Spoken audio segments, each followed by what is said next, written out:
Mga minamahal, mukhang mag-aalboroto na naman at maghihimutok itong si Vice President Sara Duterte sa ginawa po ni House Speaker Martin Romualdez. Ano yung ginawa ni House Speaker? Naku, baka mamaya iba na yung maging mensahe ni Sara Duterte dito. Kung dati ipapa-assassinate siya, ngayon baka gusto nang ipa-rape itong si Vice President Sara Duterte, gagawa na naman siya ng issue dahil baka na naman isipin ni Vice President Sara Duterte na siya ay tinitirada ni House Speaker Martin Romualdez. Eh kung dati nga nag-comment lang itong si House Speaker, mga minamahal, doon sa confidential funds ni Sara Duterte na 'di ba dapat kung pwede humarap siya doon sa hearing. Kasi total wala naman alam yung mga kasamahan niya, eh baka siya merong alam. Eh ano yung sabi ni Sara Duterte kinabukasan? Oh, si House Speaker Martin Romualdez gusto akong ipapatay. Ngayon naman, si House Speaker Martin Romualdez pumunta po sa isang shop. Anong shop yun? Actually, restaurant pala to, sorry. Anong restaurant yun? Ito po yung Mary Grace. Wala nga lang si Piatos. So ngayon nga po mga minamahal, kung si Sara nag-alboroto nga sa sinabi ni House Speaker Martin Romualdez na kung po pwede, dumano na lang siya kasi total mukhang meron naman siyang alam kasi yung mga kasamahan niya walang alam doon sa hearing. Baka feeling ko sa ginawa ni House Speaker Martin Romualdez sa pagbisita dito kay Mary Grace Piatos, baka gumawa na naman ng issue itong si Sara Duterte na gusto siyang ipa-rape. Posibleng ganon. Oo, mahilig sa diversionary tactics itong si Sara Duterte, lalo pat mga minamahal. Mayroon pong nakitang madaming Mary Grace Piatos. Ano yung nakalagay dito sa balita? Sabi dito, more Mary Grace Piatos. PSA fines 1,332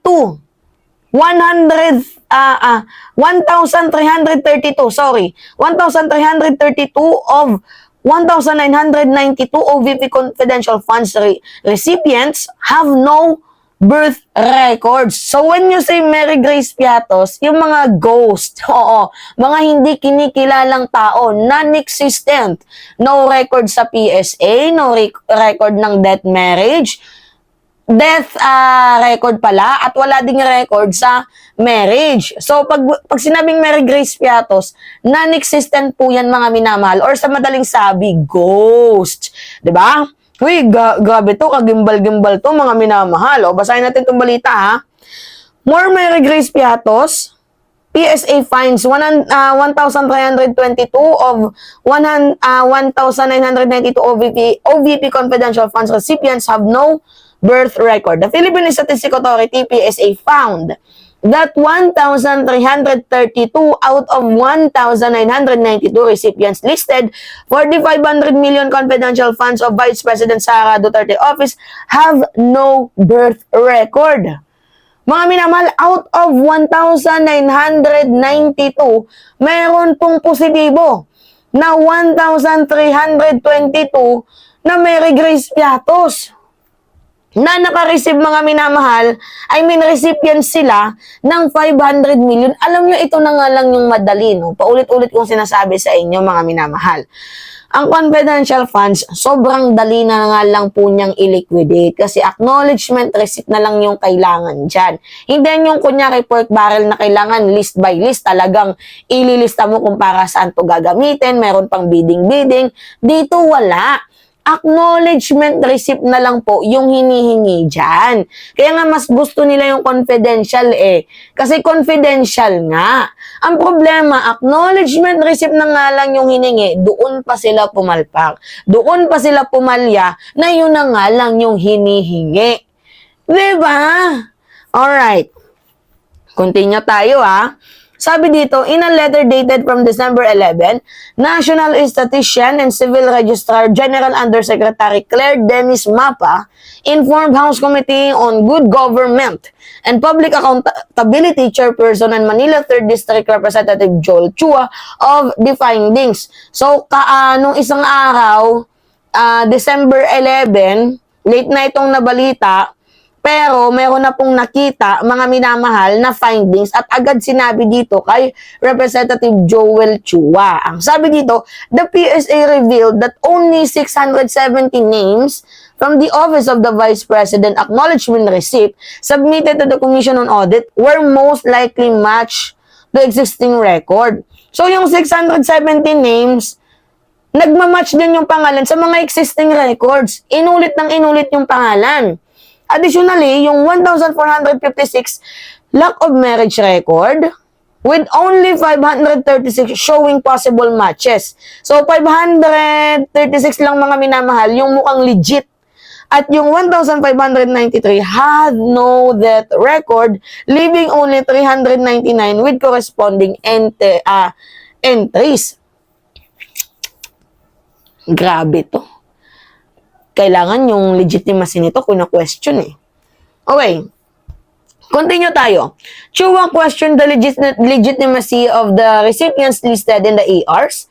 This certification from the PSA leaves little doubt. If these names cannot be found in the civil registry, it strongly suggests they do not exist. Alangan naman mag-i-exist, wala nga PSA record eh. Kumbaga, hinahapyawan na nilang sinasabi na mayroon dyang ghost. Hindi nga lang nila ma-direct. Indirekta nyo na. Sa nakikita ninyo, yung mga taong yan is a ghost. Wala talaga yan. Non-existent talaga yan. Dami nyo pang sinasabi na mukhang hindi nag-i-exist yung mga names. Eh, kitang-kita naman na walang record. 'Di ba? Marriage record, death record, PSA record, wala. So, ibig sabihin, ghost yan. Guni-guni lang nilang pangalan para pagtakpan yung confidential funds ni Sara Duterte. 'Di ba? Sabi dito, the ARs may have been manufactured to justify the disbursement of confidential funds. Tama. Oo, ginawa lang nila yun para pagtakpan. 'Di ba? Yung confidential funds ni Vice President Sara Duterte. Sabi dito, he added, these findings rise,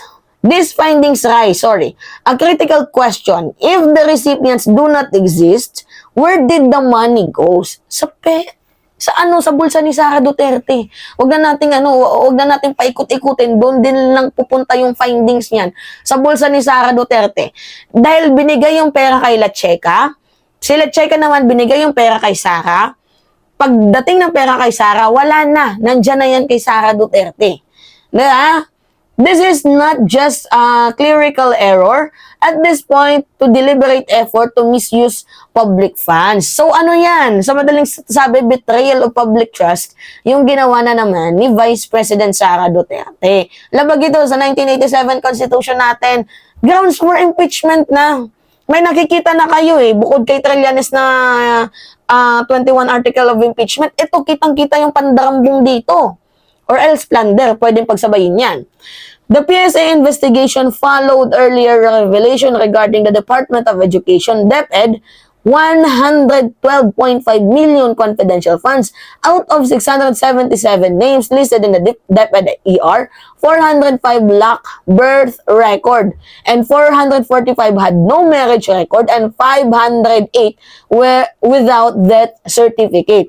One name, Mary Grace Piatos, drew lawmakers' attention due to its resemblance to a potato chip brand. The PSA confirmed it does not exist its database. Another name, Kokoy Villamin, appeared in both the OVP and DepEd ARs but bore different signature with no corresponding PSA record for either. So makikita niyo mga minamahal yung corruption dito. 'Di ba yung panggagancho ni Vice President Sara Duterte? Kaya nga siguro confidential funds kasi may tinatago. 'Di ba? Mayroong tinatago. Simple as that. Sobrang takaw ng ating Vice Presidente, mga minamahal, literal na eating money eagle, 'di ba? Parang gumagawa si Sara Duterte ng ghost factory, no? Wala, ghost factory yan. Wala, sanay dyan si Sara Duterte. Nagmana sa kanyang ama. 'Di ba? Si Vice President Sara Duterte nagmana sa kanyang ama na kasyong maka-Pilipino kuno. 'Di ba? Pero ang totoo, nangungulimbat sa kaban ng bayan. 'Di ba? Pasimple-simple lang silang hapyaw na may birthday, na konti lang yung handa, mga ganun, pero pasimpleng nangungulimbat sa kaban ng bayan. Diyos niyo naman. Alright, mga minamahal, yun po kayo, ano yung masasabi ninyo It's me again, si Alicia nyo, at nagbabalik ulit para sa ating panibagong video.